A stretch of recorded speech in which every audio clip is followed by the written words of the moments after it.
Oi gente, eu sou a Ana e bora pro primeiro vídeo do quadro Censurados. A primeira obra escolhida aí pra gente conversar um pouco, que já sofreu, tentativa de censura, se chama O Conto da Aia.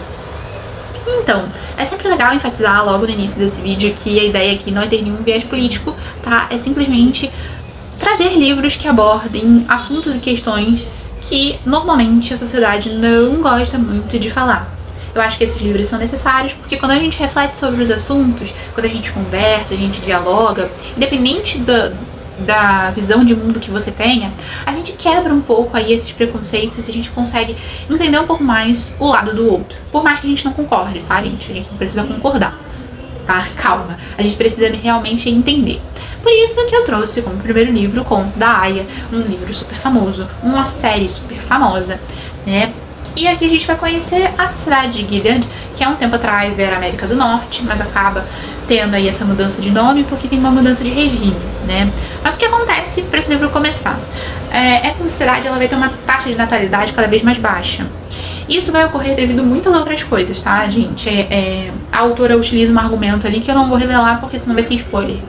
Mas ela usa um argumento para dizer que a natalidade caiu e que algumas poucas mulheres conseguem gerar crianças. Crianças que consigam aí sobreviver o período de gestação e ter uma saúde ok. Essas mulheres vão ser chamadas de aias. E a sociedade de Gilead vai passar a dividir as mulheres em categorias. Então a gente vai ter as aias, que vão ser responsáveis pela reprodução. A gente vai ter as esposas, que vão ser responsáveis por trazer essa figura da mulher, que é a esposa, que é a dona de casa, que é, tá ali de frente em relação a essa questão para dar um apoio social ao marido. E a terceira classe de mulheres vai ser as martas, né? As martas vão ser aquelas governantas, vão ser as empregadas, vão ser as pessoas que vão trabalhar na casa, né? No caso, as mulheres que vão trabalhar na casa. E por último, não menos importante, também tem as não mulheres, né? Que são mulheres que vão tentar fugir aí desse sistema e que vão acabar sendo categorizadas dessa forma. Bom, a gente também tem outras subclasses, tá? Isso eu achei muito interessante na construção da Atwood. A gente tem uma fusão, às vezes, em algumas casas que não são tão ricas, elas vão ter as mulheres ocupando o lugar, às vezes, da Aia, da Marta e da esposa. E aí tem um outro nome para essas mulheres. Então, a gente vê que é uma sociedade que não é tão estamental, né, que assim, não é tão dividida. Às vezes a gente tem essas exceções. Mas o foco aqui é a narrativa da Aia, que a gente não vai saber o nome até o final do livro, né. Na série a gente já sabe que é a June, né, e ela vai ser uma mulher que passou por todo esse processo. Quando Gilead começou, ela era uma mulher jovem, então ela teve a oportunidade de estudar, teve a oportunidade de trabalhar. Ela chegou inclusive a ter uma filha antes de toda a situação de estrutura mesmo daquela sociedade mudar. E aí com isso ela teve que aprender a viver nesse sistema em que ela não podia fazer nada disso. Ela não podia ler, ela não podia ter a família dela, ela foi obrigada a abandonar a filha, tiraram a filha dela, né? E o relacionamento que ela tinha também foi obrigada a acabar com tudo, porque a única função que ela tinha dentro daí era gerar essa criança que viria de um casal rico e com influência realmente, dentro de Gilead. E a gente vai acompanhar toda essa narrativa dela e a gente vai entender que as pessoas vivem nessa sociedade mesmo que elas não concordem, e às vezes o medo de romper com isso é tão grande que faz com que elas tentem achar outros subterfúgios, assim. Pra mim, sinceramente, é óbvio que a construção de Gilead, que a forma como as mulheres são tratadas, é tudo muito impactante, é tudo muito forte, é tudo feito realmente pra gente pensar nisso, no lugar das mulheres na sociedade. E de como a gente, às vezes, relativiza, uma jornada, uma narrativa, porque é diferente da minha. Eu tô dizendo isso em relação, por exemplo, ao lugar social de uma mulher branca, de uma mulher preta, de uma mulher indígena, de uma mulher amarela, no caso aqui asiática, tá, gente? Eu usei amarela pra me referir ao termo do IBGE. E, enfim, eu acho que é interessante porque esse livro, ele constrói essas caixinhas e faz a gente pensar muito sobre isso. Será que uma mulher asiática, uma mulher indígena, ela tem a mesma trajetória que eu, ela tem a mesma visão que eu? Será que ela tem o mesmo potencial de conseguir as coisas, o potencial de ascender economicamente e socialmente que eu? Será que tem outra mulher que vai ter mais potencial, menos potencial? Então eu acho que esse livro, ele já chega com isso, assim, é uma coisa que não tem como você não pensar, sabe? E quando você acha que ele parou nessa crítica, mas é uma crítica no sentido de fazer a gente pensar, tá, gente? Porque às vezes as pessoas pensam que a palavra crítica é só sobre você ir contra alguma coisa, não sei o que. Não necessariamente, tá? Crítica aqui é no sentido de fazer a gente pensar, fazer a gente refletir sobre algum tópico. No caso aqui, o lugar das mulheres na sociedade, tá? Mas o livro não para por aí, porque quando vai chegando no final, a gente vai ver que existe uma coisa que tá acontecendo que é muito maior e que às vezes você dentro de um lugar social não vai conseguir enxergar. Então eu acho que esses detalhes que ela vai trazendo são muito incríveis e constroem uma narrativa que em muitos momentos é um pouco sufocante, assim, sabe?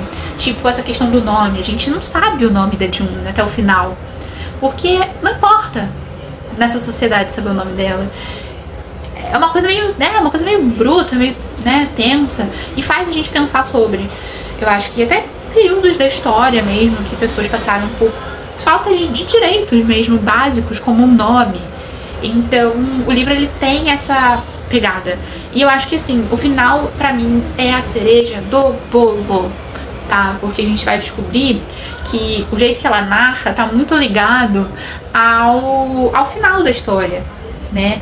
Então, por exemplo, o livro, ele é narrado em primeira pessoa.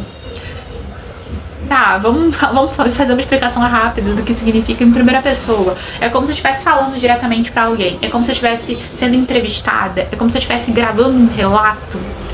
E aí, quando a gente chega no final, a gente descobre que, caraca, a gente não tá em Gilead necessariamente. A gente tá estudando isso. E como que está sendo estudado. E aí a Atwood no final traz a percepção de cada pessoa que está entendendo o que aquela sociedade foi. Então eu acho que o verdadeiro potencial dessa narrativa está no último capítulo, que a gente começa a entender um pouco.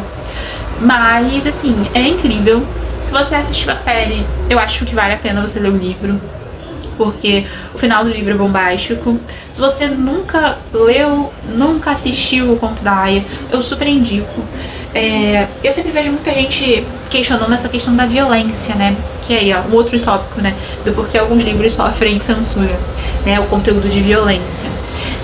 Bom, a questão, gente, é que o livro, ele não é inicialmente tão violento. A violência desse livro, na minha percepção, ela não tá num ato de, sei lá, de bater, de, sabe, não é só isso.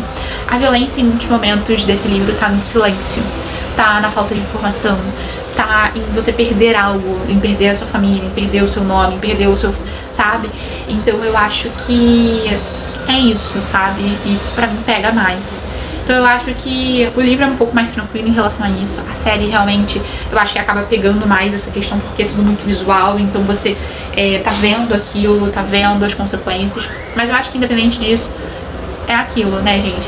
Esse quadro, ele tá sendo feito pra trazer um pouquinho da minha opinião sobre esse assunto, mas também pra, não sei, talvez despertar em vocês vontade de ler esses livros e que vocês tenham uns pensamentos próprios de vocês e comentem aqui embaixo pra gente conversar sobre, porque eu acho que realmente é o diálogo que vai fazer a gente entender mais sobre as coisas, né? Entender mais sobre os porquês das outras pessoas. E é isso, gente. Eu espero que esse vídeo não tenha ficado muito polêmico.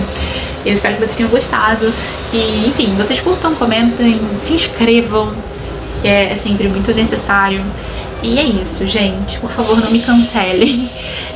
Se vocês gostaram desse quadro, deixa aqui embaixo também, porque eu sei que é um quadro que muitas vezes pode soar um pouco afrontoso e a ideia não é essa. A ideia é realmente dialogar. E é isso, né?